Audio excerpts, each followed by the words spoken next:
Welcome to How to Cook That. I'm Ann Reardon, and in this episode of Debunking, we're going to look at colourblind glasses, fire reveal cakes, and more. But first, let's start with a new channel that was sent in to me by Wiggy Wham Wham. This channel only started in 2022 and already has nearly 500 million views on YouTube and even more on Facebook. It uploads on average 33 videos a week. That is a lot of content. Now, the videos that caught my attention are the ones that were called X 5-Minute Crafters React To.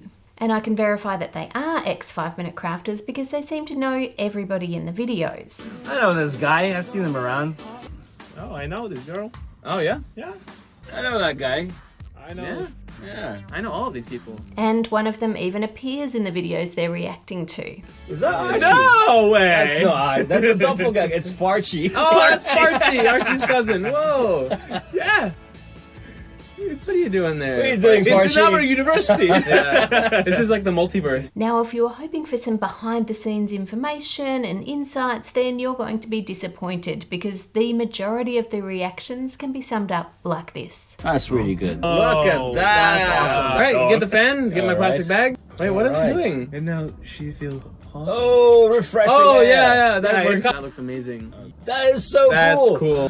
Whoa, that's cool. That's nice. Nice. Okay. That's so good. And I bet the water around it is cooling the pool as Yeah, well. it's genius. You get the picture. The vast majority of the comments are good and positive, but on the rare occasion someone does say something negative, it seems to be quickly covered over with a positive. It feels really heavy. And look at that stitching. It's Oh awful. my. How did you... But good job. Good job, guy. Good job. Fruit. Oh, too sharp. I don't know if that works. I don't I know. think it is. Really? Yeah, it's I've heard that it ceramic. works, You yeah. can use Yeah. And the same thing is true if they're testing the 5-minute craft hacks. Oh, here we go. So it's time to test it. You ready? Yeah, it's leaking a bit. Not that perfect, honestly, but it definitely works. That hole in their container was so much smaller than the one that was shown in the original hack, and it still didn't work very well, but just yelling "it works" over the top is a great way to cover that up. Sort of. Given that they're X 5-Minute Crafters, I was hoping for them to expose fake hacks and have a bit more of a why I left BuzzFeed type of vibe. But that's not the case. Now, Dave did a bit more digging and he found this article on Facebook.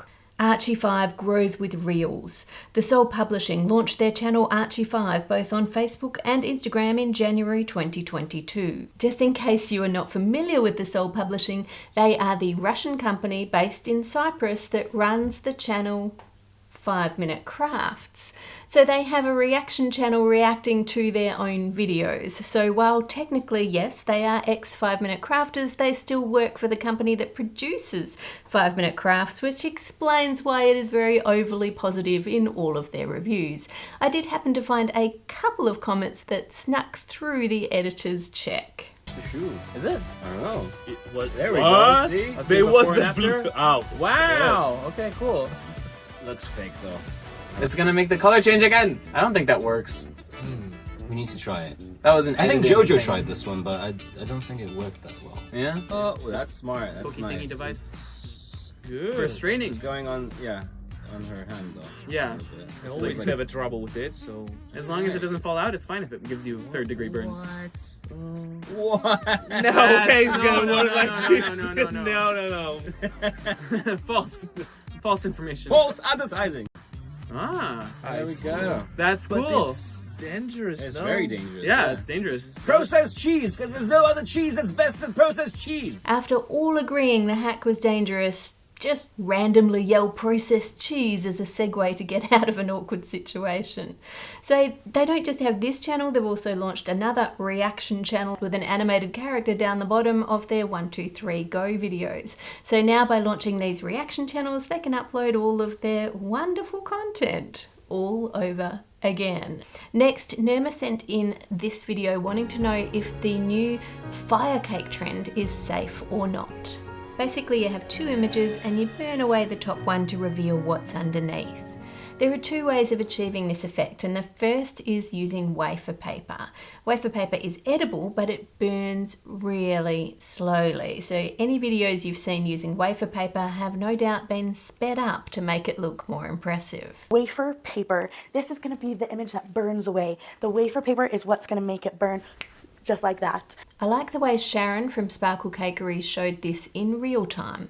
Burn away cakes actually take a few seconds to burn. So I have some example videos to show you how long it actually takes and the speeds I have them at. I hope this video was helpful for you because I think this is a really fun trend. You can get amazingly creative with this technique. See you next time. The other problem with wafer paper is as it burns, you're going to be left with little bits of black that fall onto the cake, which is especially noticeable if the image underneath is pale in colour. The other thing to be wary of, if you don't make the gap between the two images big enough with icing, then it burns so slowly that it's also going to set the bottom image on fire. Now you can get around that problem by making the bottom image out of fondant instead of out of wafer paper, so it doesn't set alight quite so easily. But the next issue is that all of that icing around the top edge has a distinctly burnt flavour and you need to scrape it off, so then the whole cake doesn't look very nice. So in other words, this is really good for TikTok in fast forward, not so good in real life to give to people. Now because of that, some people have started using flash paper that magicians use. It burns fast and then just disappears into nothing. But as you know from science, nothing actually disappears into nothing. Something else has to be formed. In this case, it forms a little bit of steam and 3 odourless, colourless gases: carbon dioxide, carbon monoxide, and nitrogen, which in such small amounts would be fine on a cake. Now, if I burn flash paper next to some of the wafer paper, you can see the difference in the speed that they burn. The flash paper gives the showmanship, the wow, the big reveal, but the wafer paper is so slow that it's only useful if you fast forward.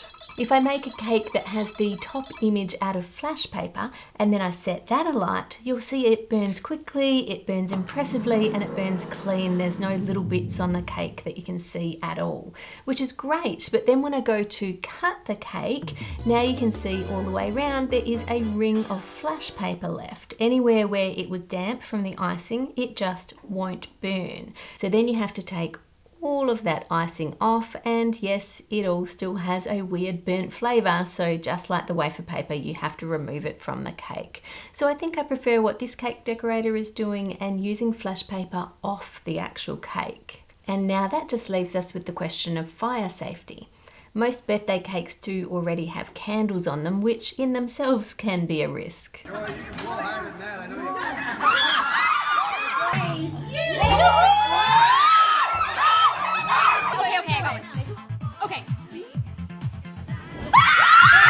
Let's run some tests with flash paper and see if it's any more dangerous than a candle.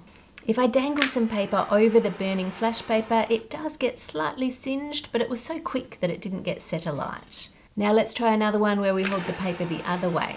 Again, it's singed, but it's not on fire.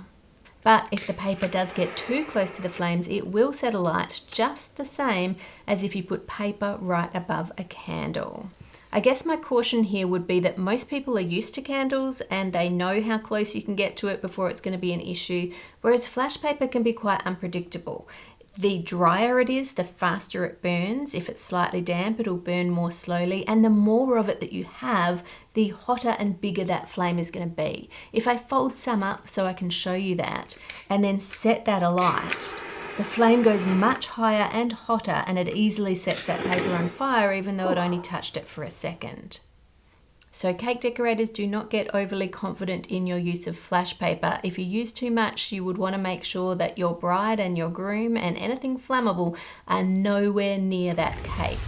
I imagine most wedding venues would not allow you to have something that was going to set on fire like that for obvious reasons. Now moving on to colourblind glasses. Are they a scam or do they actually work? You've no doubt seen many videos of people trying them on and seeing colour for the first time. It is the amazing technology that is allowing the colorblind to see what they've never been able to see before. We finally got the right glasses to help them see color for the first time.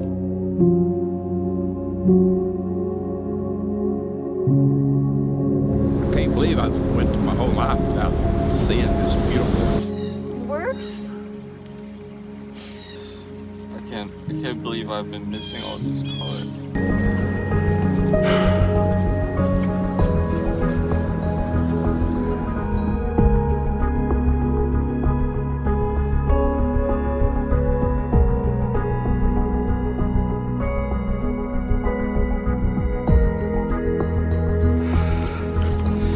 This is unbelievable. This is unbelievable. Recently there have been some videos saying that the colourblind glasses are a scam and that they do not work at all and that all of the reaction videos are fake. Now certainly some of the videos definitely do seem to be fake. Take a look at this one. Green. Okay. Yellow. Yep. Yellow. Yeah. Wait, no, that one's red. Yeah. That one's yellow. That one's blue. That one's orange. That one's purple. Yeah. Okay, now put your glasses on and tell me the colours again. Purple, blue, red, purple, green, orange, and yellow. First time through he got some of the colours wrong, and then with the glasses on he got them all right. But if you zoom in you can see the colours written on the balloons. And then there was this interview with Logan Paul. I've never said this. This is like 4 years ago. I'll say it now. I put on the glasses for the first time, and by the way, was really expecting something to happen, like because I am red-green colorblind. I put on these glasses, bro. No change. I didn't know that. Like I didn't know the sky was zero. Like maybe the sky was a little like lighter shade of blue, and I had a moment in my mind. I was like, "We're at the Getty Museum. I have to fake this." So I was like. All right, I put my acting chops to work. So what about the before and after footage they showed of the sunset that he was seeing? I did zero science research. I just decrease the saturation in one shot. I get the footage. I have to make a video and I have to make it dramatic. And so I edit it and don't care about the truth. Don't care about the truth. That video has had 30 million views and it's total lies and total misinformation about colour blindness. So are all the reactions fake? Was everybody lying?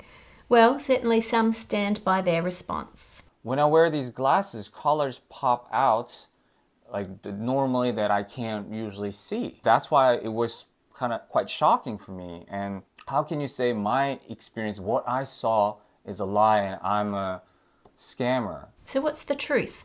What do colourblind people actually see if they look through these glasses?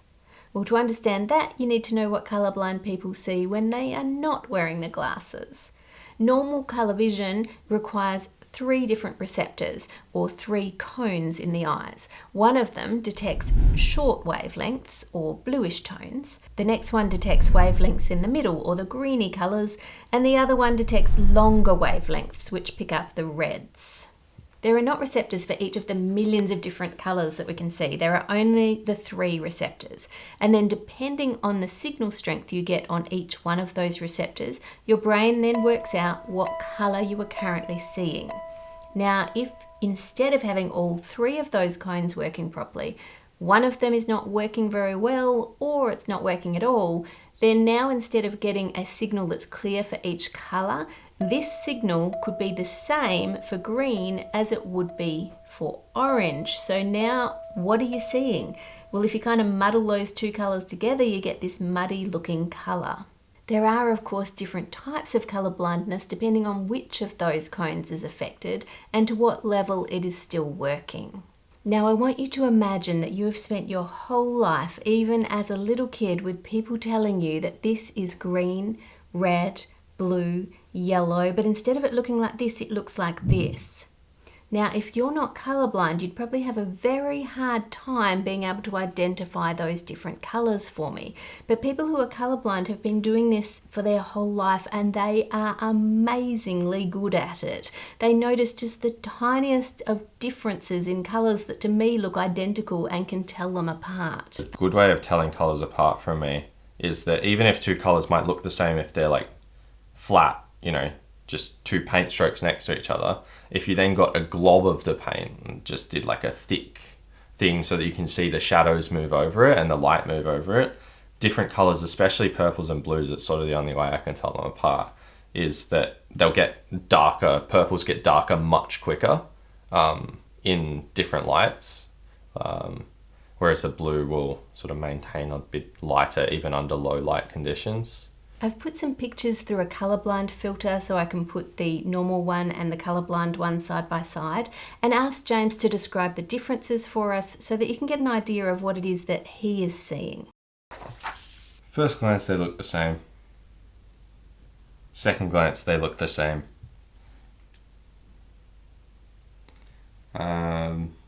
This little intersection is lighter. Like I'm trying to compare things, and like these raspberries look the exact same. These look like the same color. The mint looks the same color. When I look closer, this raspberry here could be like not red. It might be green or brown, whereas that one's definitely red. First glance? First glance, again, the same. Like they're all the same at first glance. Like I've got to start isolating sections of it and then directly comparing back and forth to notice any difference. Which is even hard in this one. At first glance? At first glance they look the same. Looking more closely, this is a bit darker, but they're still the same color. It's just darker. And this is lighter than that one, but again, still the same color. Like you got red, yellow, green, but a brighter red and a darker green.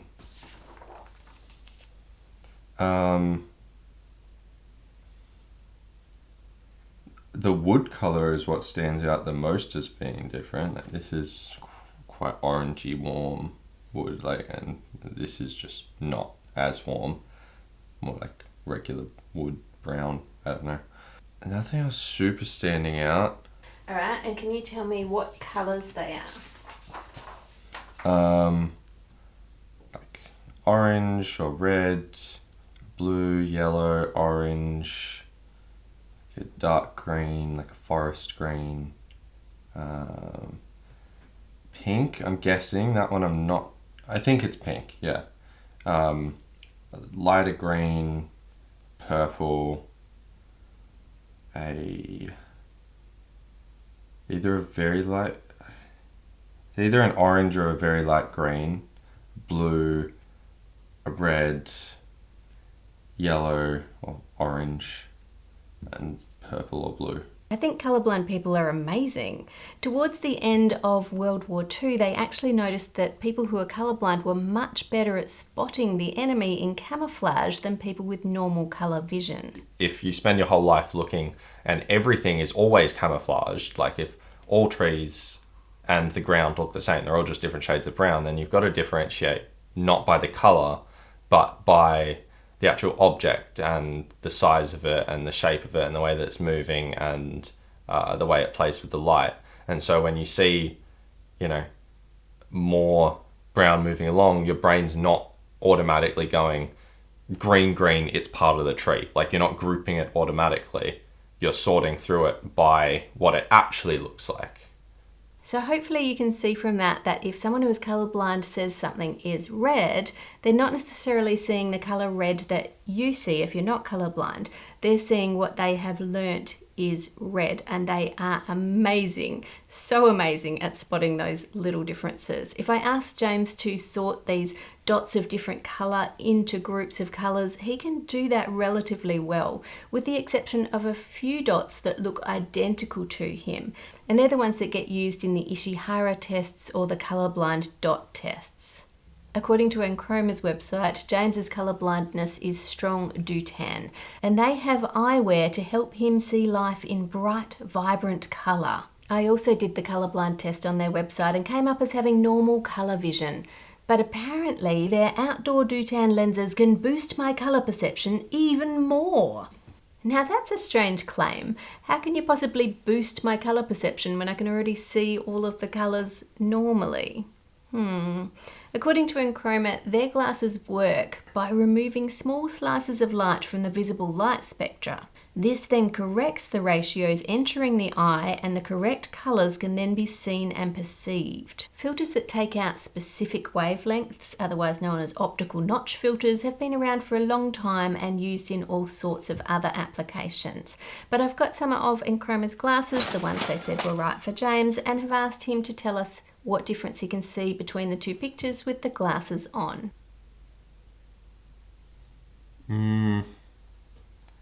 Not really. The main thing that's standing out to me is still this one. Maybe the source looks like more brown, like a little less red.